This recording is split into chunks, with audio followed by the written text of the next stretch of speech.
continuar com nossa aula e agora o assunto são processos de planejamento e execução de projetos. Como é que então você vai começar um projeto? O ideal é que você primeiro faça um termo de abertura do projeto, ou seja, um TAP. O que é o termo de abertura do projeto? Ele é um documento que vai oficializar a existência do projeto. Ele vai designar o responsável pelo projeto, vai delimitar as fronteiras do projeto e vai atestar de forma ampla a viabilidade da execução do projeto. Então, você precisa lembrar o seguinte: o primeiro passo ao se iniciar um projeto é documentar este projeto. Então, você vai fazer um documento, você vai escrever esse documento. E você inicia a escrita desse documento justamente com o termo de abertura do projeto. Então, é nesse termo de abertura do projeto que você faz um resumo de quem é o responsável pelo projeto, como é que você vai trabalhar em termos de fronteiras, o que são as fronteiras, quais são os limites que o teu projeto vai adentrar dentro da organização, o que é que você vai trabalhar dentro da organização. E o mais importante, não menos essencial, é você então dizer de uma maneira ampla que esse projeto é viável, tá? Então isso é um documento, é uma folha que você escreve dizendo todas essas informações. E aí você precisa lembrar então que se você for trabalhar com a metodologia do PMBOK, então você precisa estar atento que nessa metodologia você vai ter que trabalhar com as áreas de conhecimento do PMBOK. Então para cada uma dessas áreas você vai escrever de maneira didática como é que as pessoas então vão agir durante a execução desse projeto. Então você trabalha, inicia o seu projeto com o termo de abertura de projeto, e aí você vai ter que definir a integração, quem são essas pessoas que vão estar trabalhando e de quais departamentos, enfim, o que você vai agir aí. O escopo, tempo, custo, qualidade, recursos humanos, comunicação, os riscos desse projeto, as aquisições que são necessárias durante o andamento do projeto e quais são as partes interessadas, quem são os stakeholders desse projeto, quem vai se beneficiar com esse projeto.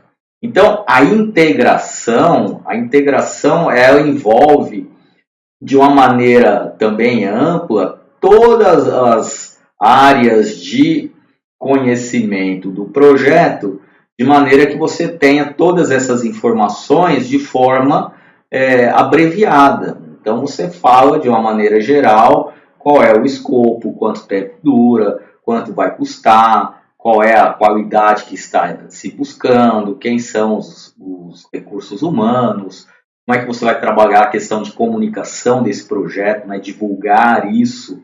Você precisa lembrar que naquela aula onde nós tivemos as apresentações, teve um grupo que ressaltou que 90% do sucesso de um projeto está justamente na maneira como ele é comunicado para os stakeholders, ou seja, para as partes interessadas. Você também fala sobre os riscos que esse projeto vai enfrentar, a necessidade de aquisições e as partes interessadas. Então, isso aí é basicamente um resumão. Tá? O que é o escopo, então? Vamos falar do escopo. O escopo é uma descrição detalhada do que você pretende fazer no seu projeto. Então, você vai escrever o que deve ser feito em termos de trabalho para que o seu produto ou serviço possa ser obtido de acordo com as especificações estabelecidas. No teu projeto vai desenvolver um novo produto ou pegar esse produto e colocar no mercado. Então, o escopo vai descrever justamente como é que esse trabalho deve ser realizado para que você consiga alcançar todas aquelas especificações que foram estabelecidas para que esse projeto possa fazer com que o produto ou serviço que você vai oferecer atenda às necessidades. E aí você tem que lembrar que você tem também o escopo do produto. E no caso do escopo do produto, ou mesmo no escopo do serviço, você então vai descrever todas as características e as funcionalidades desse produto.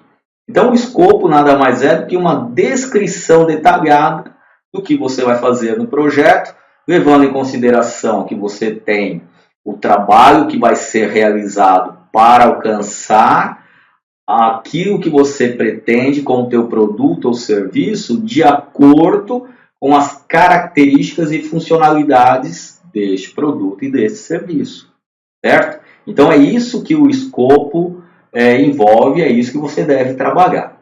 Uma outra coisa muito importante, além do TAP, né, o termo de abertura do projeto, é o EAP, que é a estrutura analítica de projeto.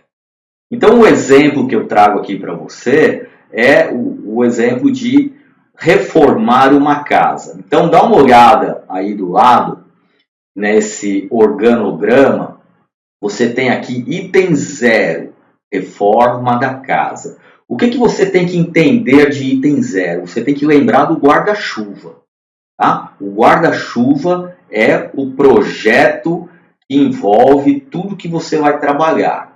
Então, a primeira coisa que você vai fazer no sentido de iniciar a reforma da casa é definir o teu projeto. Então, você vai definir o teu projeto. E como é que você define o seu projeto? Elaborando o TAP, o termo de abertura do projeto. Então, você faz esse TAP. O segundo passo, então, será o quê? A contratação dos serviços. Então, você vai contratar todas as pessoas, recursos, maquinários que você precisa para executar essa reforma dessa casa. E essas aquisições, elas foram definidas lá no TAP. Tá? E aí a sua casa, ela vai ter a reforma interna e a reforma externa, certo? Muito bem. Na reforma interna, nós temos então mais um subprojeto. E esse subprojeto envolve o quê? Alvenaria, pisos, hidráulica, elétrica, pintura e outros requisitos necessários que vão envolver aí a reforma da parte interna da sua casa, tá? Ah, mas professor, para minha reforma interna eu vou ter que fazer um TAP? Vai. Tá? E aí você precisa entender que o TAP não é um livro que você vai escrever. É um documento que resume tudo aquilo necessário do seu projeto. Então, executar a reforma interna, ela também é um projeto e ela deve ter a organização. Gente, sabe por que isso é importante? Porque vamos dizer o seguinte, você vai construir uma casa, você não faz a planta da casa, aí o engenheiro desenhou, projetou, né? O arquiteto projetou a casa, o engenheiro fez a planta baixa da casa e você tem esse documento. Aí você vai chamar uma empresa para fazer a construção ou vai chamar um empreiteiro, esse profissional, ele vai pegar essa planta e ele vai seguir a planta da maneira como está ali. Tá? Se porventura esse empreiteiro, essa empresa que você contratou, parar o serviço ou por algum motivo você precisa demitir ou encerrar o contrato com esse profissional, o próximo profissional que você contratar vai dar continuidade na construção da sua casa ou na reforma da sua casa e ele vai seguir aquela planta. Porque aquilo já foi executado, já está trabalhado, já assim, de uma maneira simples, é a receita do bolo. Você vai fazer um bolo, você não pega uma receita, aí você tem que saber quanto de farinha, quanto de ovo, quanto de leite, de açúcar, quanto tempo você tem que bater, qual é a maneira que a massa deve estar, como que você deve preparar a forma para colocar a massa, quantos graus você deve aquecer o teu forno, quanto tempo você deve deixar o bolo lá dentro para ele assar. Isso é uma receita. Então a planta, a construção de uma casa é a receita. Então quando você passa essa receita para outra pessoa, a outra pessoa vai seguir isso da mesma maneira como está escrito. E o termo de abertura do projeto é justamente isso, é de uma maneira muito simples para você entender, uma receita. Então ali você tem todas as informações, agora eu vou seguir aquilo e dou continuidade. Então se você precisar trocar o seu gerente de projetos, ou trocar o responsável pelo projeto, o que acontece? A próxima pessoa, o próximo profissional que assumir essa função vai pegar esse termo de abertura do projeto e vai acompanhar aquilo. E dentro desse termo de abertura, além desse termo de abertura, você tem a estrutura analítica do projeto, que é uma sequência do que você deve fazer. Tá? Então aqui você tem o item 3.1. Primeira coisa, eu faço a alvenaria da casa. Segunda coisa, vou trabalhar pisos e azulejos. Depois eu vou trabalhar a parte hidráulica. Depois a elétrica. E assim, depois de tudo isso pronto, eu vou fazer a pintura e depois pode ser os acabamentos. Tá? Nessa sequência. Enquanto isso, a reforma externa, eu também trabalho com a alvenaria, parte de pisos e azulejos, hidráulica, elétrica, pinturas e outros itens. Eu não estou fazendo a mesma coisa praticamente? Estou. Mas qual é a diferença? A diferença é que existe um projeto que envolve a parte interna da residência e existe um outro projeto que envolve a parte externa da residência. Ah, professor, mas não é a mesma coisa? Eu não poderia fazer tudo isso, reforma? Eu faço reforma e aí eu já vou subentender reforma interna e externa. Cuidado. Cuidado com essas questões de subentendimento, porque se você é o dono do projeto, você sabe muito bem o que você quer fazer e você sabe muito bem o que tem que ser feito. Agora, quando você contrata alguém de fora e você vai lá e fala assim, ó, cara, faz a reforma aí. A pessoa vai fazer a reforma seguindo aquilo que ela acha que tem que fazer. Porque se você não estipular e dizer exatamente o que você quer, as pessoas tendem a fazer aquilo que é mais fácil para elas. Tá? Então isso é uma coisa muito importante que você deve se lembrar da disciplina de comunicação, no qual você deve ter estudado, que se diz exatamente isso, que em falhas de comunicação, o maior problema é de quem emite a informação.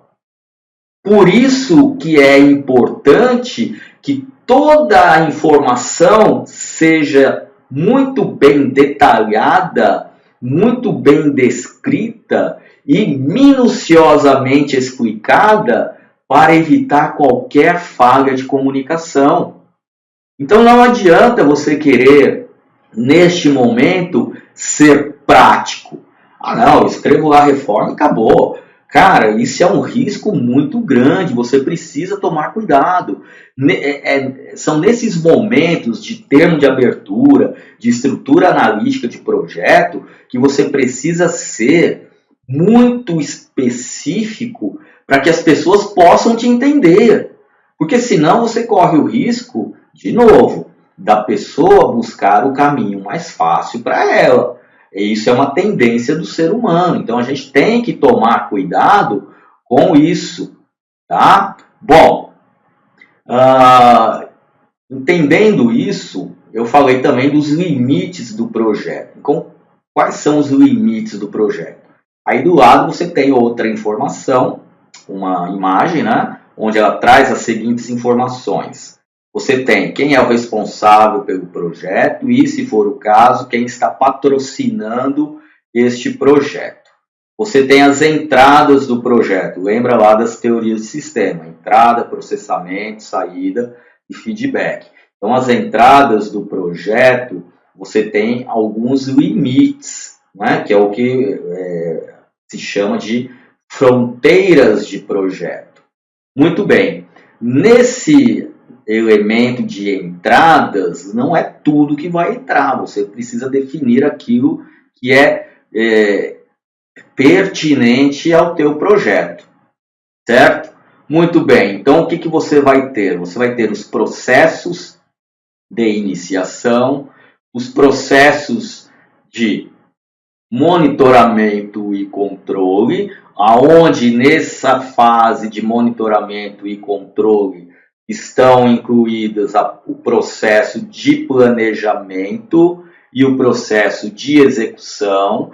E aí observe aqui na imagem, isso é um ciclo. Por que isso é um ciclo?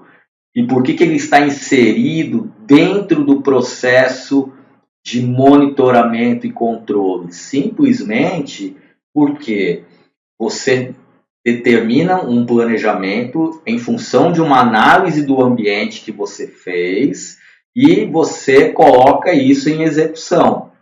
O teu monitoramento e controle, ele está analisando se a maneira como você está trabalhando, você vai conseguir realizar as entregas que você pretende, no prazo que você determinou, com a qualidade que você especificou.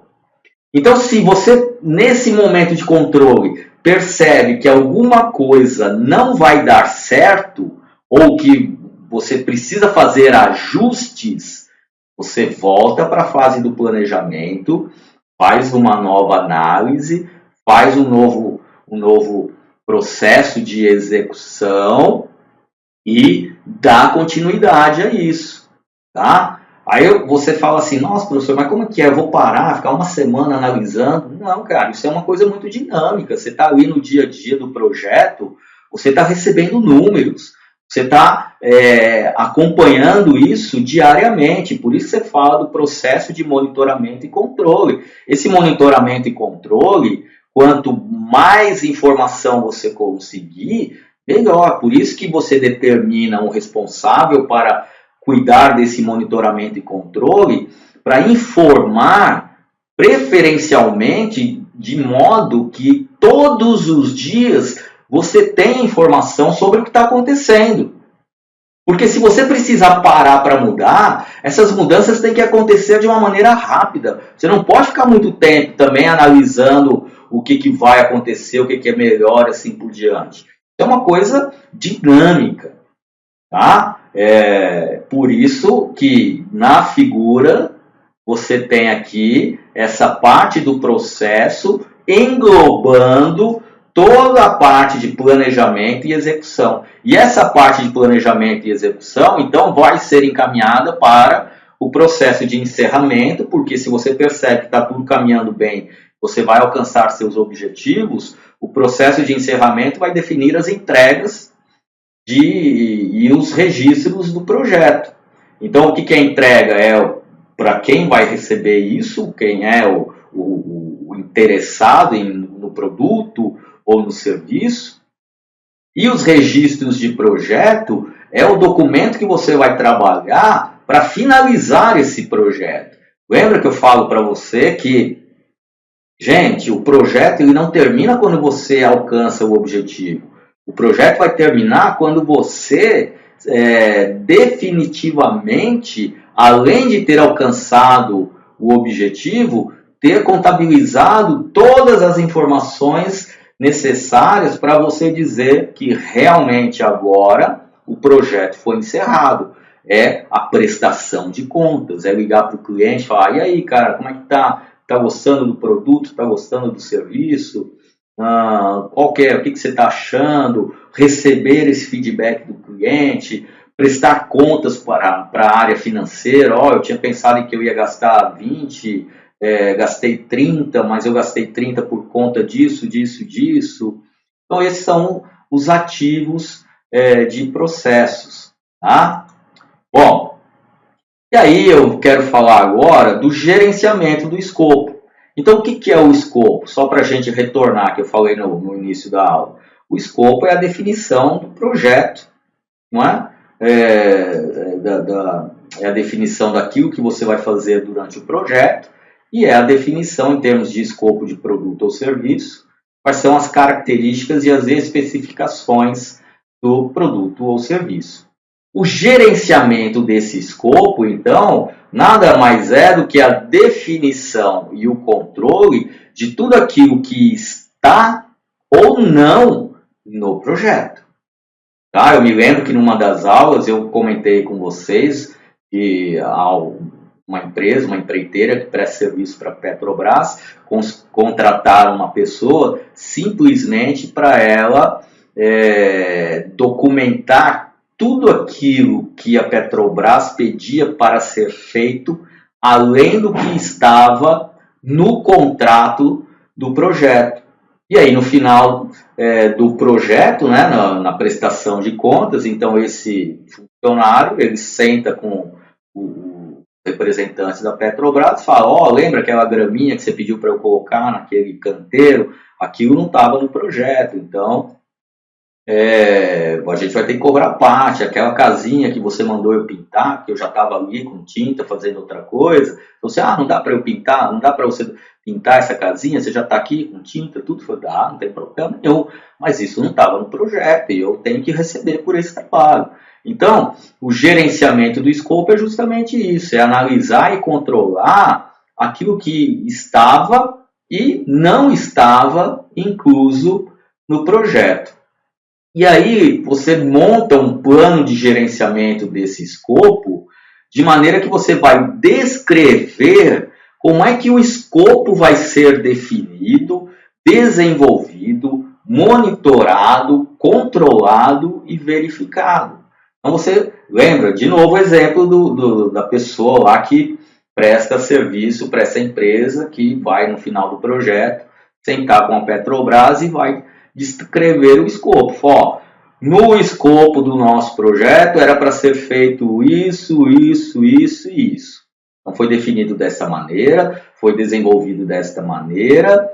No entanto, tiveram outras coisas a mais que foram realizadas e executadas que não estavam definidas neste escopo e que durante o processo de monitoramento e durante o processo de controle foi verificado que isso foi realizado, que isso foi solicitado e que nós fizemos, mas que precisamos receber. Então é assim que você trabalha o gerenciamento, mas isso deve estar em um plano. Lembra? O que é combinado não sai caro, porque isso é normal em grandes obras. Tá? E aí estou dando um exemplo de grandes obras. Então, no documento, lá no termo de abertura, você já define isso.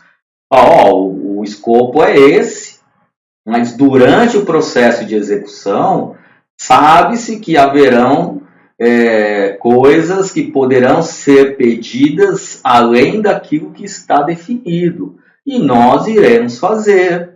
E isso vai demandar um determinado custo. Que não será, aí também você não vai pôr a faca no pescoço do cara, né? Ele pediu uma coisa que não estava no contrato, vou aproveitar e vou enfiar a faca. Não, você já vai definindo tudo isso.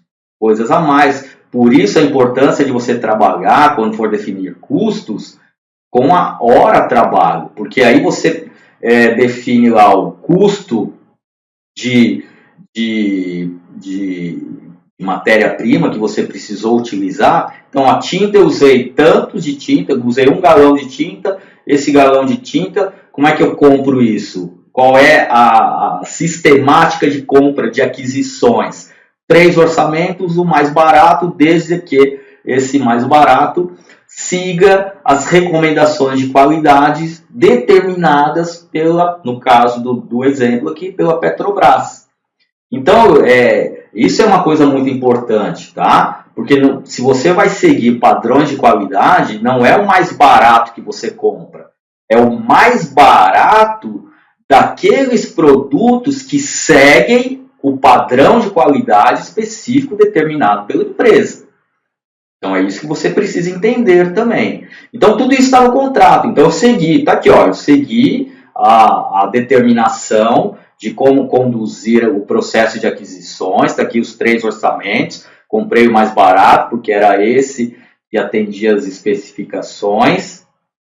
E a hora trabalhada é tanto que foi definida lá no início do projeto. Então você pode me pedir o que quiser durante o projeto, mesmo que não esteja formalizado no documento principal. Mas como eu tenho um plano de gerenciamento do escopo, então você tem que estar ciente que tudo que for pedido, você vai ter um formulário, que você vai documentar isso no formulário, vai assinar e vai entregar. É igual quando você vai para hotel, aqueles hotel que você passa férias, e aí você vai fica lá no hotel e você passa férias ou viaja, sei lá, trabalho, alguma coisa assim, e aí você, durante o tempo que você está hospedado, você vai consumindo, você vai anotando, vai assinando a notinha, não é assim? Você vai lá no bar, pede um refrigerante, o cara te entrega o refrigerante, você só assina a notinha. Você vai lá no frigobar do quarto do hotel, tira lá uma água, no dia seguinte a camareira vai passar no quarto e vai anotar isso para você. Você não sai pagando, né? Pelo menos na maioria dos hotéis é assim que funciona, você não sai pagando todo dia. Quando você for encerrar a conta, então, você vai ter um descritivo com tudo aquilo que você consumiu durante a sua estadia e as notas, as respectivas notas assinadas por você para evitar dúvidas. Então é isso que é um processo de monitoramento, de controle e de verificação. Tá? Então é isso que você precisa fazer. E aí quando você trabalha então as áreas de conhecimento do PMBOK, essas áreas então demandam uma série de atividades que você deve trabalhar, que elas vão iniciar então com o planejamento do gerenciamento do escopo. Depois que você planeja então o escopo, você vai coletar os requisitos. Feito essa coleta de requisitos, você define o teu escopo. Aí você cria o seu EAP, valida o seu escopo e aí você controla esse escopo, tá? Deixa eu te explicar cada um desses itens. Então, a primeira coisa é o planejar o gerenciamento do escopo. O que é isso? Isso aí vai ser um processo que você vai trabalhar, onde você vai criar um plano de gerenciamento do escopo do seu projeto, de maneira que você vai documentar isso explicando como é que o escopo será definido, validado e controlado. Tá? Então, como é que você define esse escopo? Como é que você valida isso? E como é que você controla isso? Quando você for coletar os requisitos, o que é coletar esses requisitos? Isso aí é um processo que você vai determinar, documentar e gerenciar todas as necessidades e requisitos dos stakeholders, que são as partes interessadas.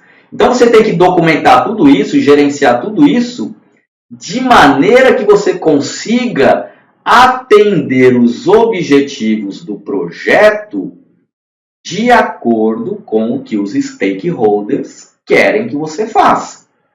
Tá? E aí você vai fazer... você vai atender quais são as expectativas desses stakeholders. Certo? Bem, aí você tem que trabalhar quais são os requisitos do negócio, e esses requisitos estão associados ao valor agregado do negócio. Quais são os requisitos do produto? Isso aí você tem que levar em consideração as características ou as funcionalidades que o seu produto deve ter. E quais são os requisitos do projeto, que são os processos, as restrições, normas ou procedimentos. Então, nesse momento você sai em busca de todas essas informações, certo? Quando você for definir o escopo, você vai então trabalhar um processo de desenvolvimento de uma descrição detalhada do projeto e do produto. Então, você vai dizer de uma maneira descritiva como é que vai se dar o desenvolvimento desse projeto e desse produto?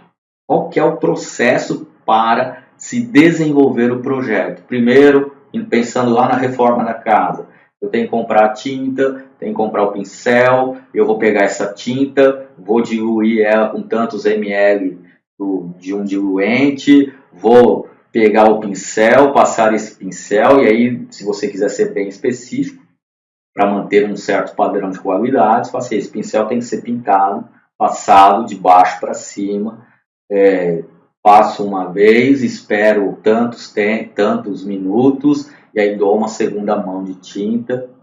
Tá? Esse é o processo, para que você tenha lá a tua parede do jeito que você quer. Isso deve ser definido com a maior especificidade possível, tá vendo? Eu falei até o jeito que você vai começar pintando de baixo para cima, da esquerda para a direita, e vai fazendo isso da maneira mais específica possível, tá? Você pode mudar isso durante o projeto, durante a execução desse projeto? Claro que pode.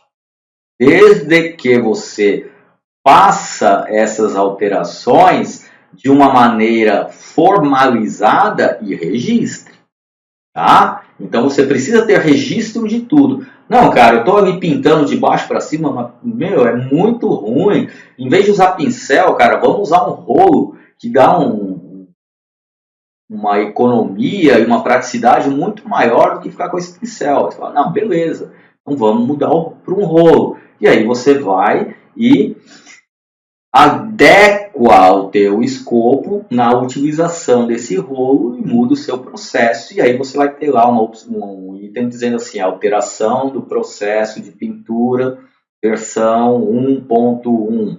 E aí você descreve o que foi mudado. Ah, mas em vez de usar o rolo de cima para baixo, vamos usar o rolo da esquerda para a direita.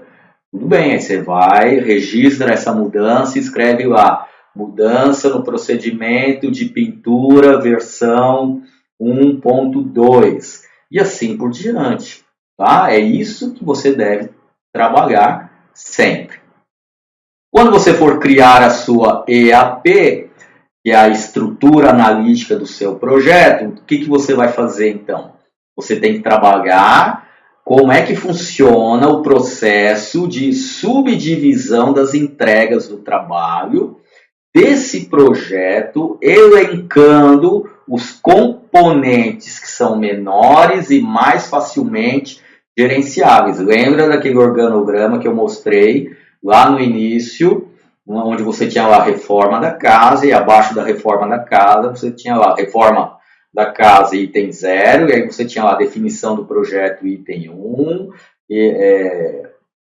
depois o item 2, o item 3, então, reforma interna, item 4, reforma externa, e aí você montou as subdivisões, parte hidráulica, por exemplo, e agora você vai escrever o que você vai fazer nessa parte hidráulica. Então, você tem que estruturar de uma maneira que as pessoas entendam o que é que deve ser entregue. Então, a tua estrutura analítica, ela precisa ser realista de maneira que você consiga definir aquilo que realmente é possível ser feito no projeto. Gente, eu não sei se você está entendendo, mas o projeto ele vai descrever todas as ações que você vai executar de uma maneira minuciosa, que é para evitar que as pessoas façam do jeito delas.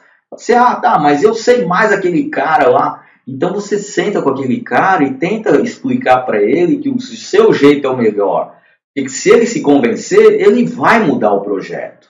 Igual o exemplo que eu dei anterior, ele vai fazer um registro de alteração e vai colocar lá a versão 1.2, 1.3, 1.4. Esse projeto ele pode mudar constantemente, não é uma coisa engessada, tá?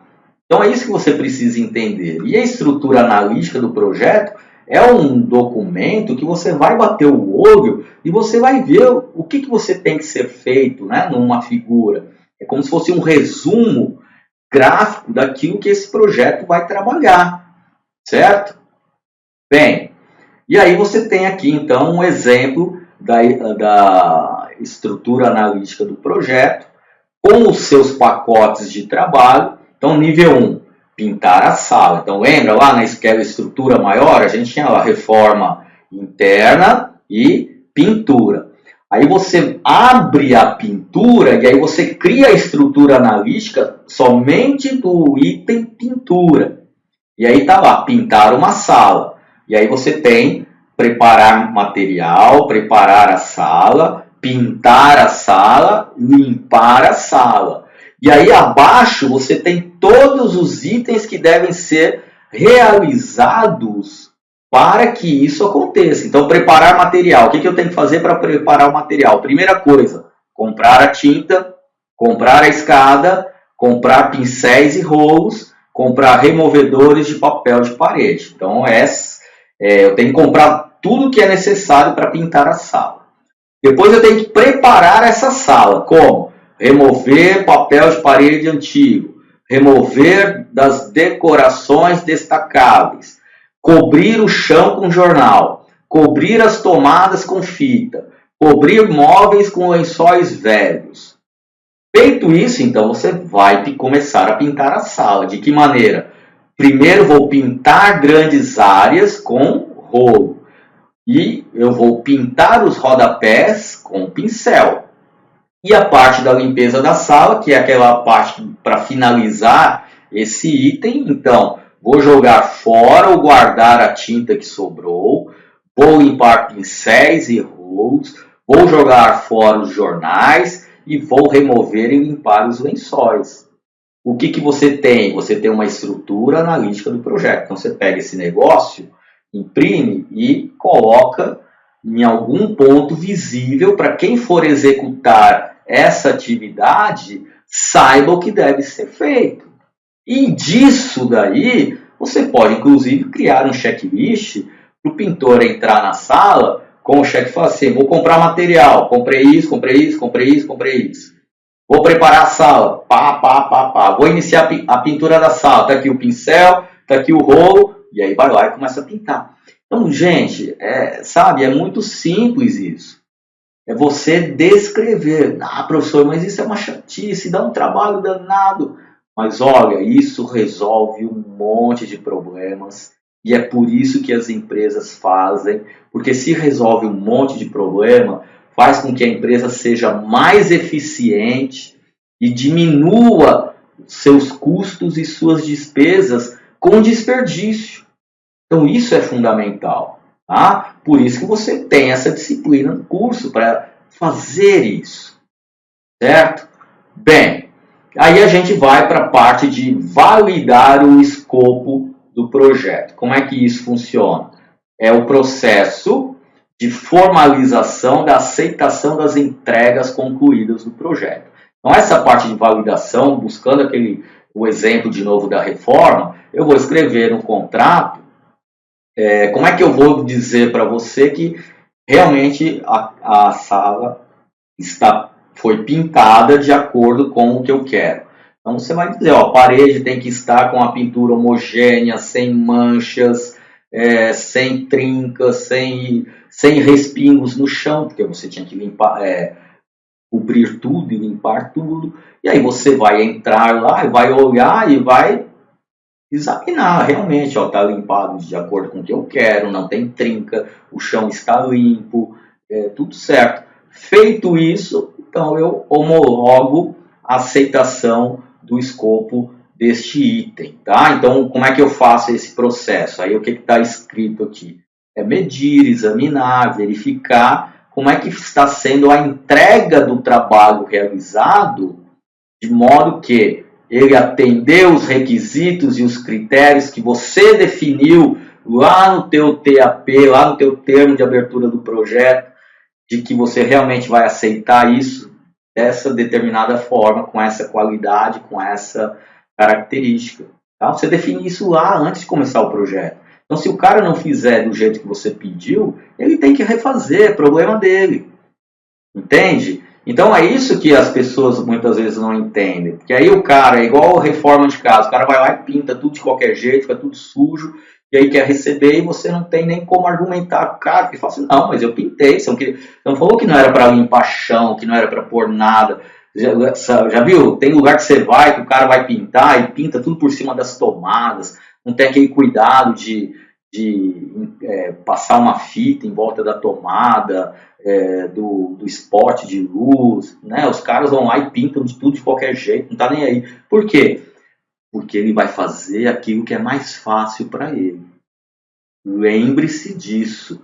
As pessoas têm uma tendência de fazer sempre aquilo que é mais fácil para elas.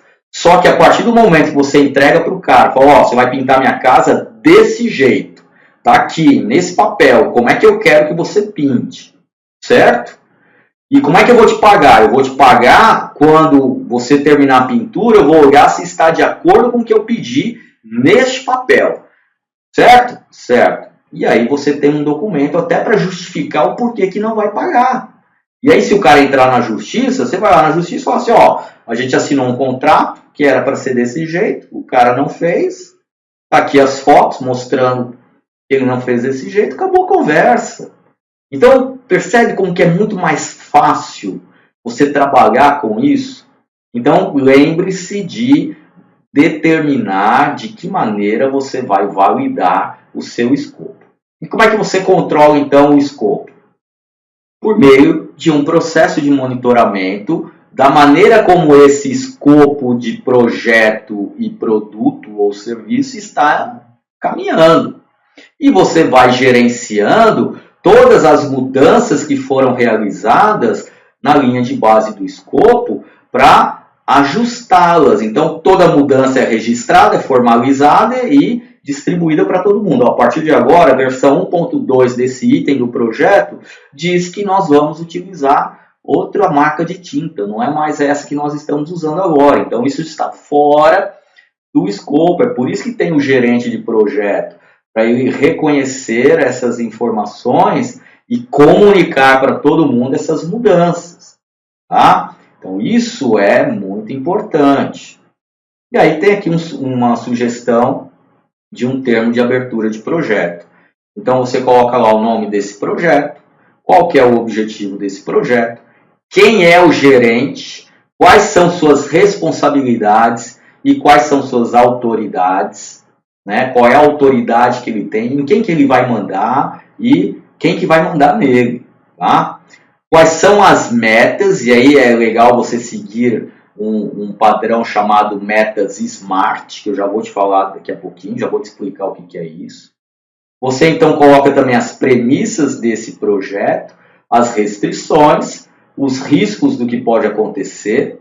Tá? O cara vai pintar a sala e ela tem um pé direito de 4 metros de altura. Qual é o risco? O risco é ele cair da escada. Certo? O risco é cair a lata de tinta lá da escada e sujar tudo. Então, isso é o risco, certo? Você vai trabalhar, então, os prazos e os investimentos necessários, quais são as principais etapas, quem são os stakeholders, ou seja, quem é que tem interesse nesse projeto, e faz algumas observações que você achar pertinente e não foram colocadas nos itens anteriores. Tá? Então, está aí um exemplo de como você montar o seu termo de abertura do projeto. E a meta SMART, como eu te falei, a SMART é uma junção de palavras que significa alegre ou contente, alguma coisa assim, ou inteligente, esperto. SMART, então, é algo que tem que ser específico, mensurável, tem que ter um atributo, você tem que poder designar isso para alguém, tá? Tem que ser realista e deve ter um tempo. Lembra, projeto tem começo, meio e fim. Então, específico quem é, o que é o objetivo do seu projeto, o que você vai fazer nesse projeto, tudo de maneira muito bem específica, de uma forma que ninguém tenha dúvida. É a receita do bolo. Quando você pega uma receita de bolo, uma receita simples, Mesmo que você não tenha muita afinidade com a cozinha, qualquer receita de bolo simples, a maioria das pessoas conseguem fazer. Por quê? Porque aquilo é claro e não deixa dúvida. Tá? Mensurável é a possibilidade de você medir isso durante o tempo. Para que você vai medir? Para você saber se você está alcançando os objetivos. O atribuível, como eu falei, é que tenha sempre uma pessoa responsável por cada item específico do projeto e um responsável pelo projeto, que normalmente é o gerente de projeto. Deve ser realista, com informações e metas que possam ser alcançadas, mas você precisa lembrar que essas metas também têm que impor um determinado desafio, porque o ser humano ele é movido a desafios. Se você dá alguma coisa muito simples, muito fácil de fazer, a tendência para a procrastinação é muito maior. Então você chega para o cara olha para aquilo e fala, puta, mas isso aqui é tão fácil de fazer, eu vou deixar isso para fazer mais para frente. E aí vai deixando, e aí chega de última hora para fazer, faz correndo e faz uma porcaria. Por quê? Porque não teve um nível de desafio que o motivasse a isso. Mas aí você tem que lembrar que motivação é algo muito subjetivo e esse desafio tem que ser mais ou menos de acordo com que a pessoa esteja preparada. Porque se você criar um desafio que é impossível de ser alcançado, você também desmotiva o cara. Fala, pô, esse cara tá louco, eu nunca vou chegar nisso. Nunca vou conseguir fazer isso, e ele nem tenta. Então você precisa lembrar dessas questões. E a questão do limitada no tempo é o prazo. Você tem que determinar prazo para as pessoas, porque se não tiver prazo, fica uma coisa também que ela possibilita a procrastinação. Por isso a importância de você sempre colocar prazo, tá bom? Gente, então, o que eu queria falar para você sobre esse tema de abertura de projeto e estrutura analítica de projeto era isso, tá? O ideal agora é você pegar essa aula e partir para realizar a sua AEP, tá bom? Um grande abraço, fiquem com Deus e tchau.